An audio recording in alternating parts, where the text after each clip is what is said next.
All right, man, we back in it today. Trying to get this engine finished up on the crate motor car. So today is the day. I got everything else I need to finish it and get it dropped in the car. I came in last night, painted the intake. I gotta go, the only thing I do is get some caps for here. One thing I did notice though, and I made the customer aware, so if you know anything about the EGR system on the LT1s, there's a tube that normally goes from here into the back of the intake, and then you got your EGR here and all that stuff.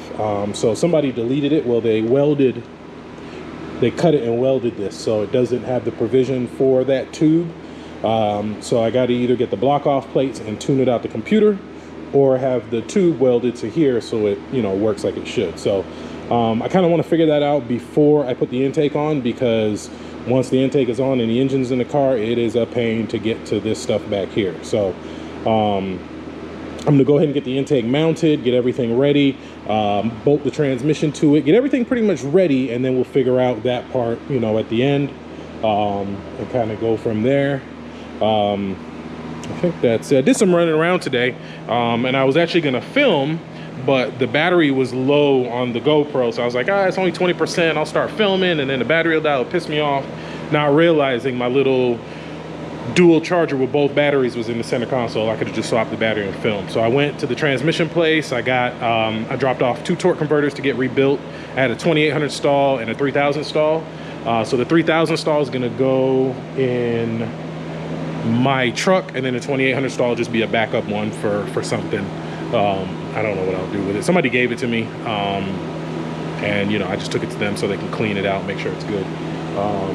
So that's what we're working on today. So I gotta call Ivan and see if, because I know the customer bought these headers from Ivan because the wait to buy them new was too long, and Ivan just happened to have them on a car. So I'm gonna see if he's still got that car, if he's got those block off plates for the EGR. If he does, we'll run down there and grab them, because I really don't want to put this engine in without getting that part sorted out. So let me get the intake on and kind of go from there. Whoo, man, now we back in the shop again. Late nights. I've been coming in later on in the evenings to try to catch up on some work. So it's about 9 something, almost 10. I want to get this motor dropped in tonight. I pretty much got everything to a point where I can drop the motor in and not have to worry about anything. I was a little concerned about this piece here. What I did, instead of waiting for a block off plate to come in the mail, I just kind of squeezed this down to where it's sealed, and that's how I'm gonna have to run it, just for the sake of time. Now, I hate doing stuff like this. This is not something that I would normally do, but we're on a time crunch and I don't have time to wait for the block off plate to come. And I would have had to take this header off, take it to my fabricator, have him weld a piece and do all that. It would just delay dropping the motor in, you know, just another week waiting on this piece or trying to get that fixed. So it was just, in the sake of time, I want to get this motor dropped in tonight. That's the only reason I really came in tonight, was to get the motor at least dropped in, set on the motor mounts, and cross member in, because the transmission, all that stuff is pretty easy to hook up. The lines will be hooked up. That's the hardest part. But get the cross member set, get the motor in, and then I'll worry about the wire harness and the hoses and all that stuff when I come in tomorrow evening. But my goal tonight is to get the motor dropped in. So for the sake of time, I did this. I told the customer what I was doing. You know, I was like, look, I normally wouldn't do something like this, but for the sake of time, I know we need to get this car going. This is what I had to do. So it's sealed pretty good. It won't cause any problems. It won't leak. And then we'll delete the EGR through the computer, and it'll be fine. I talked to the engine builder, an engine builder that I know, and kind of told him what I was doing. He said it's fine. So what I'm working on now is getting the throttle body on, getting those, I got to pull these plugs out here for the steam port that goes to the front into the throttle body, and then it goes into the coolant reservoir bottle. So really, throttle body, once I get the throttle body on, pull it off the stand, made it to the transmission, and then we can go ahead and start putting it back in the car. It won't be too bad by myself, because I got this extended boom on my lift now, on my engine hoist now, so it won't be too terrible. So I'm gonna get to it. We've got the throttle body over there, and then we're going to toss it on, get it going, and all that stuff. Also, major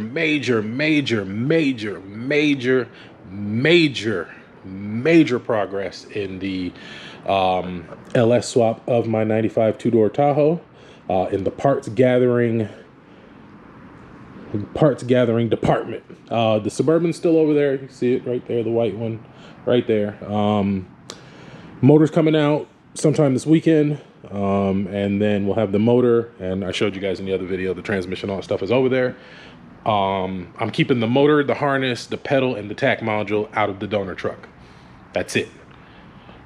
My plan is to build the harness myself. I could send it to Current Performance, have them do it, but it'll take like 3 months, and ideally I like to get the swap done before that. Well, it'll take about 2. But really, once I get the engine out, I pretty much got everything I need to get the LS in there and running, except the harness. So if you didn't know, the 95 OBS truck is a 1-year only truck for so many parts. The HVAC, the wiring harness, okay, that's it. The HVAC and the wire harness, that's the biggest thing.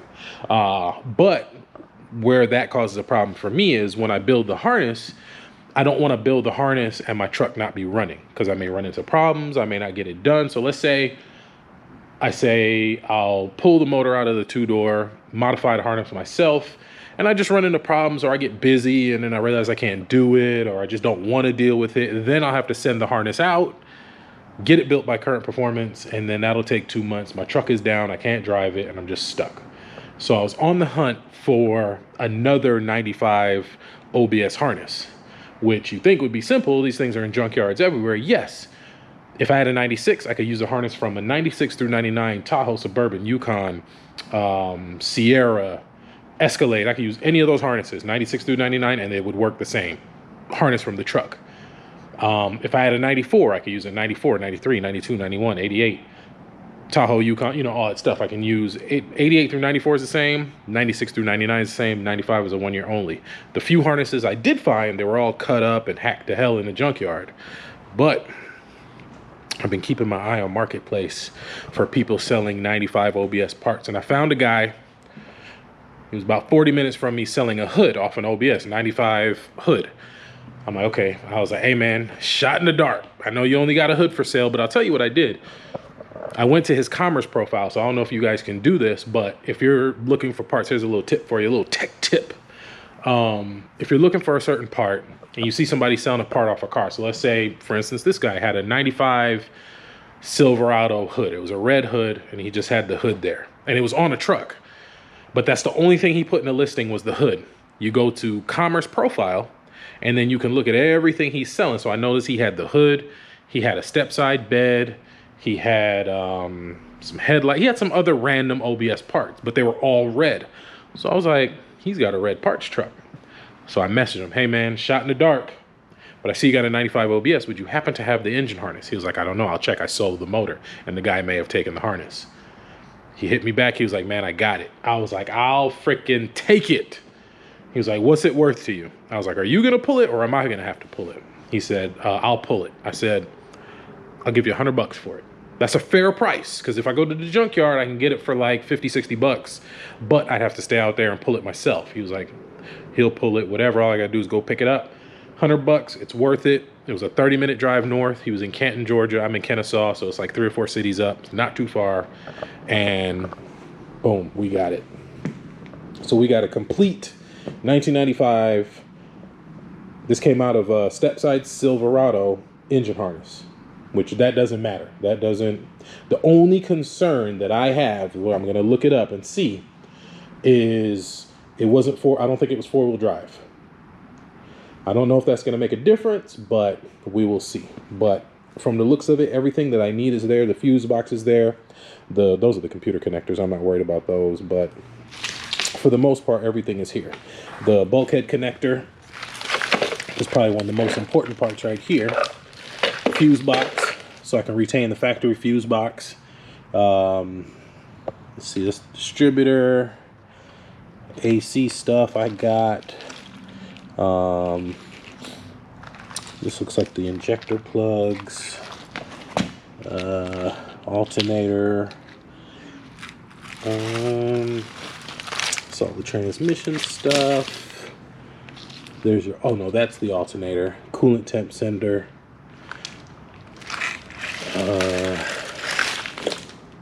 What else we got? Oil pressure. I think this is the oil pressure wire. These are the ABS plugs. What I'm looking for actually is the AC stuff, because that's some of the more important stuff that I need. AC plug right here, and I don't see the pressure switch. A little circle one. Not a big deal. I can splice that in if I need to, but for the most part, everything that I need is here. So I can work with the little few plugs that are missing. Worst case, I'll grab them off of mine. Because keep in mind, I still have that harness. So as long as I get the main stuff connected, I can just run wires for the stuff that's missing. Or maybe the wires are in here and I can just tape them off. And then when I get that engine out, I can splice them in and I have those connectors. So this is major. This is major, major, major, major. Because I've been searching for like at least a month for this. So I got it. I'll have the harness out of there, so probably sometime, maybe this weekend, I'll get this broken down, start eliminating everything I don't need, and just start going through it and cleaning it up. I'll order some loom and some new connectors for the stuff that's broken. And shoot, once I get the harness done, we're swapping it, guys, because I got everything else. The only thing, oh, no, torque converter. I dropped the torque converter off earlier. I had a 3000 stall that was out of my Impala.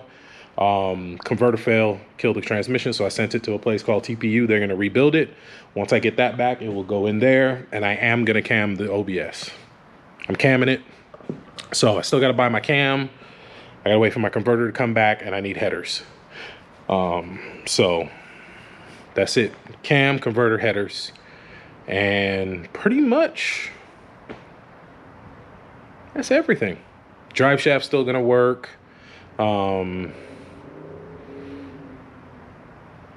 Transmission lines, I got the True Cool in there, all that stuff will work.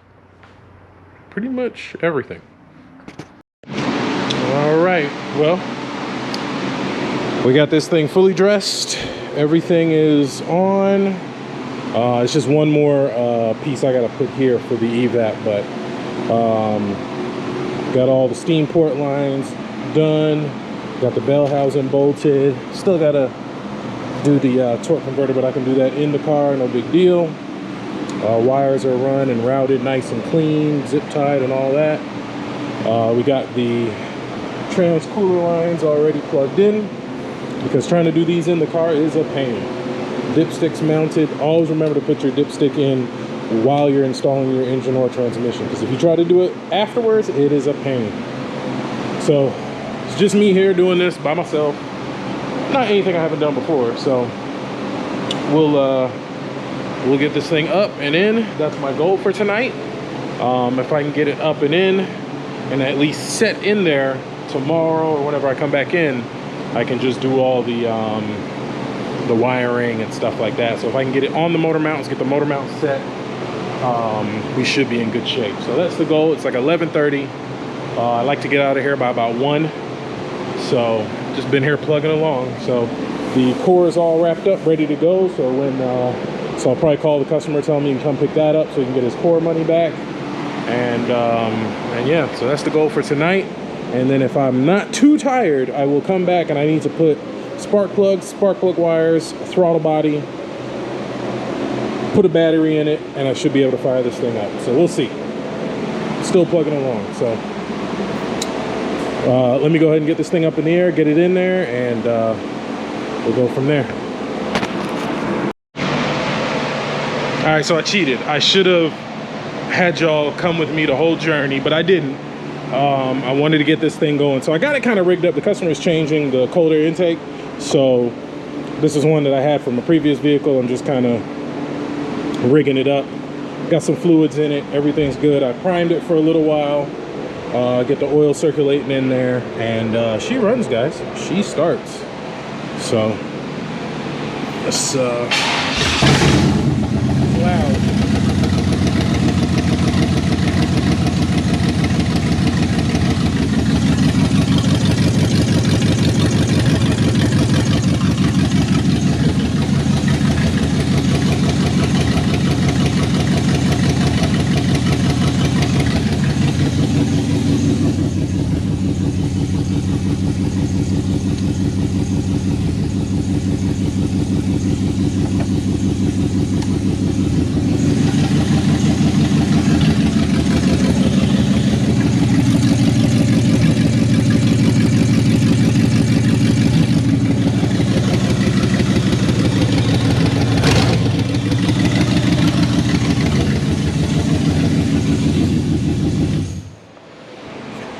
Yeah, so check engine light is going to be on because we got no O2s hooked up. That's why it's going to Clint so he can finish the exhaust. So I'm going to try to find a plug for this. Ace didn't have it. I got this side because I just put a cap on it. So I got to find a plug for that side. It'll quiet it down a little bit, but not much. And then we'll check all the fluids, make sure it rolls back and forth, get it on the trailer, and get it out of here to Clint so he can finish the exhaust, do the rear end stuff. It'll come back, I'll tidy it up, finish it up, and then it will go back to the customer. So this one's done. So no leaks, no nothing, sounds good. So now we got to finish this one, put a starter on it, and hopefully it makes the same amount of noise as that one did. This one's gonna be a little bit more choppy though. So I'm gonna end the video here just because I've been wanting to end the video. So this is the crate motor install. Once we get the rear end done and the gears and drive it and everything, I'll make a part 3 or 2 or whatever to this video. So I'll catch y'all in the next one.